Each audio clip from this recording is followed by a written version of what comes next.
కన్యా రాశి వారికి ఈ మాసం మధ్యస్థంగా ఉంటుంది.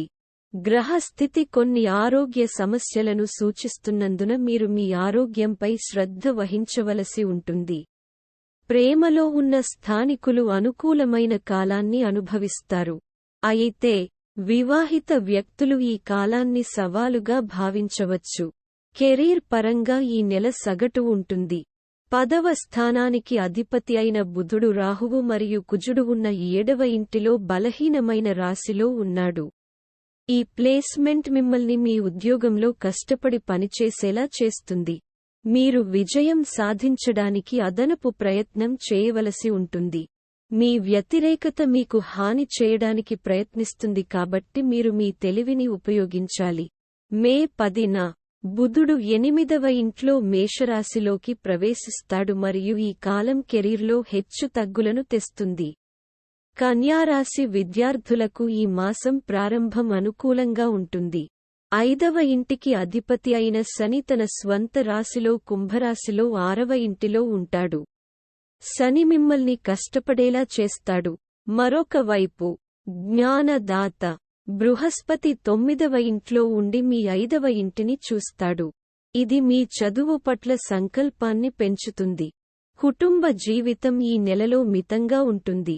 కానీ మీరు మీ ప్రవర్తనను అదుపులో ఉంచుకోవాలి. మీరు మీ కోపాన్ని సులభంగా కోల్పోవచ్చు మరియు ఇది మీ కుటుంబ సభ్యులను ఇబ్బంది పెట్టవచ్చు మరియు కుటుంబ వాతావరణాన్ని నాశనం చేస్తుంది. 4వ ఇంటికి అధిపతి అయిన బృహస్పతి 9వ ఇంట్లో ఉన్నాడు. దీని కారణంగా మీరు కొంత తీర్థయాత్రకు కుటుంబ పర్యటనకు వెళ్లాలని ప్లాన్ చేసుకోవచ్చు. మీపై బృహస్పతి ప్రభావంతో మీరు మంచి కుటుంబ నిర్ణయాలు తీసుకుంటారు. కన్యా రాశి వారికి ఈ మాసంలో ఆర్థిక జీవితం అంతగా అనుకూలంగా లేదు. 6వ ఇంటిలో శని, 7వ ఇంట్లో రాహువు, కుజుడు, బుధుడు, 8వ ఇంట్లో శుక్రుడు, బృహస్పతి ఉండటం వల్ల మీకు ఆర్థిక ఇబ్బందులు కలుగుతాయి. మీ ఖర్చులు వేగంగా పెరుగుతాయి మరియు మీ బడ్జెట్కు కట్టుబడి ఉండటానికి మీరు మీ శక్తితో ప్రతిదీ ప్రయత్నిస్తారు.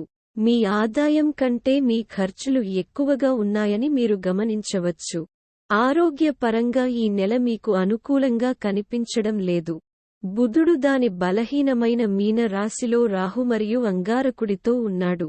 ఇది మీ ఆరోగ్యాన్ని పాడుచేయవచ్చు. కాబట్టి ఈ నెలలో మీరు మీ ఆరోగ్యంపై మరింత శ్రద్ధ వహించాలని సూచించారు. దీనికోసం మీరు మీ దినచర్యలో మార్నింగ్ వాక్లను చేర్చుకోవచ్చు. చర్మం మరియు రక్తానికి సంబంధించిన వ్యాధులు మీకు ఇబ్బంది కలిగిస్తాయి. పరిహారం: మీరు ప్రతిరోజూ విష్ణువును పూజించాలి.